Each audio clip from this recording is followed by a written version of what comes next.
Welcome back. Look who I found. It's Marty Morissette. How you doing, Marty? Hey, very good. Thanks for having me, man. Oh, dude, thanks for being with me. So you just did your presentation today. Yeah. Last night you had one of your films presented at the film festival, which is awesome. We were chatting a bit last night too. So you got a lot of cool projects happening.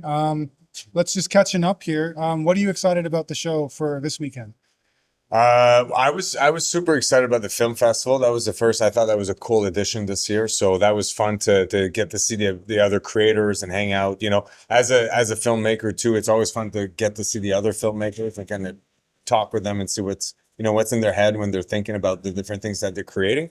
So that was great. I was super honored to be a presenter as well and have a little talk here. So that's already done now, but I was very excited about this. And then just seeing the old gang.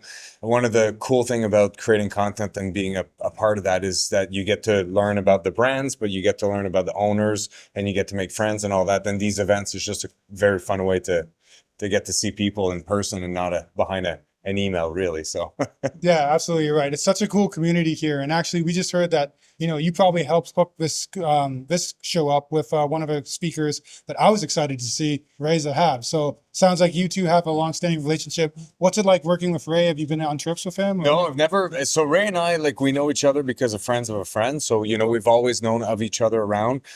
We kind of cross path back home because we live close by to each other, but we never been out together realistically yet. Maybe one day, but he does crazy expeditions. My life doesn't tend to work where I can leave for a month at a time. So he's put himself in a position where he can do that. And a lot of his expeditions are that. But I've yet to go running with him too. So he runs a lot in the backyard and the park, and that's where he trains. And Nice. we should definitely get out there. Yeah. Yeah, absolutely. Well, hopefully you have a great rest of your show. Again, congrats on the talk. Thank you, Hopefully man. we hear more from you, both on your channel and in person. You got it. And hope you have a great rest of your weekend. Thanks. Cool, man. Right back at you.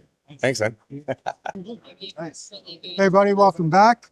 I'm here with another special guest, somebody that I admire, Ben Beauchamp. How you doing, buddy? I'm great. I'm great. And yourself? Doing well, thanks. It's so cool to see you here. So last night we got to see a little bit of a film that you put together on the River. We were just talking. So how did you even get involved in that specific river?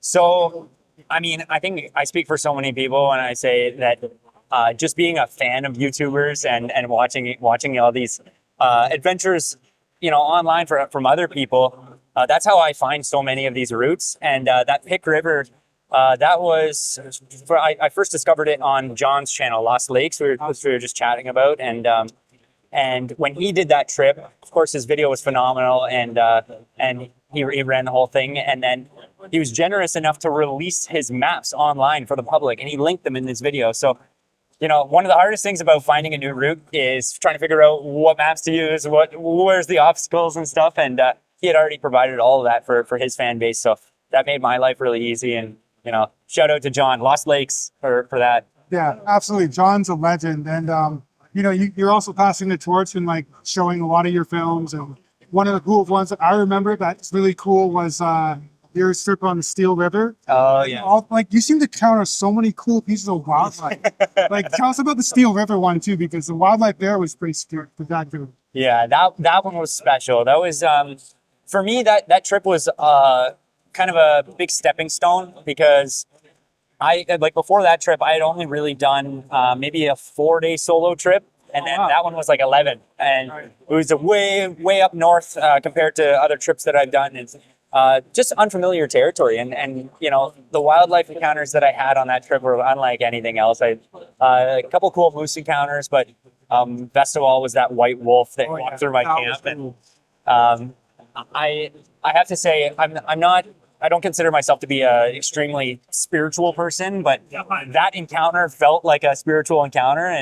And I looked into it afterwards, and I saw there's multiple things online that talk about how if you see a white wolf one-on-one alone in the wilderness, it's a sign of coming of age and starting a new chapter and personal growth. And that blew me away, because that's what that whole trip was for me, right? Yeah, and I mean that's coming after one of the hardest portages in Ontario. Yeah, not to mention El Diablo, right? Right. But yeah, amazing trip. And I love that route so much that 2 years later, I went back and I took my younger brother there. So, Amazing. so we did a 10-day loop this summer, and it was just as spectacular. And really, it's really just a treat to spend that kind of time with my brother, and lucky enough that I get along with him to do something like that. Totally. Yeah, no, I'm encouraged. I would love to do that trip myself, so I haven't. So thanks for sharing. Quickly, you get the chance to speak tomorrow, which is amazing. So can you give us a little rundown kind of what you're going to talk about tomorrow?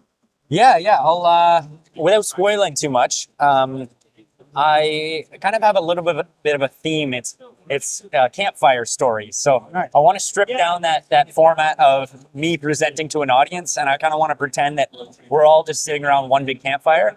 And the whole point of that is that campfires have been scientifically proven to foster more deeper conversations, more intimate connections, and people tend to be like a lot more honest while sitting around a campfire. And there's not too many environments that create that. So I've got 4 or 5 stories that I'm going to tell. Some of them are funny, some of them are emotional, some of them are challenges I've faced, and yeah, looking forward to it. It's going to be a good one, I think. That's incredible. Ben, thank you so much for sharing your Hey, talent thank you. for your film, and Honored. thanks for your time. Hope you Sure. enjoy the show. I Thanks. Welcome back, everybody. I'm here with a special guest, Evan Lefebvre. How are you? Good to see you, man. Great to see you too, man. Thanks. You had a great presentation today, but also yesterday we got to see a cool film of a really neat trip through the Rocky Mountains that you guys did. So really appreciate that. We also watched you bomb your canoe down crazy stuff into like the frozen river, which is really cool. So hey, what are you looking forward to for the show this week? Looking forward to the show this week. Well, I was really anticipating the talk, to be honest. I was really wanted to get that off the shoulders. I was glad I got to get that over with. And then, And it was good. thank you. Thanks a lot. Really looking forward to like checking out, really looking forward to checking out all the different vendors and basically checking out all the people who are in the outdoor scene. I've never been to Hamilton before, so it's kind of cool to venture down here and see what things are about. Meet some old faces and some new faces. Fantastic. Yeah, well, we're grateful that you're here, and Phoebe too, of course. So Phoebe behind the scenes. yeah, absolutely. So, is there any inspirational or like fun trips that you have planned? I know it's probably, too far to forecast, but anything you want to do with your ankle all rested up and ready to go? Touring Gats at all, or are you still doing that or no? I would be very tempted if I could get back to the Torringats for some reason. If I could get back to the Brock River Canyon that we did, I would really love to get there someday.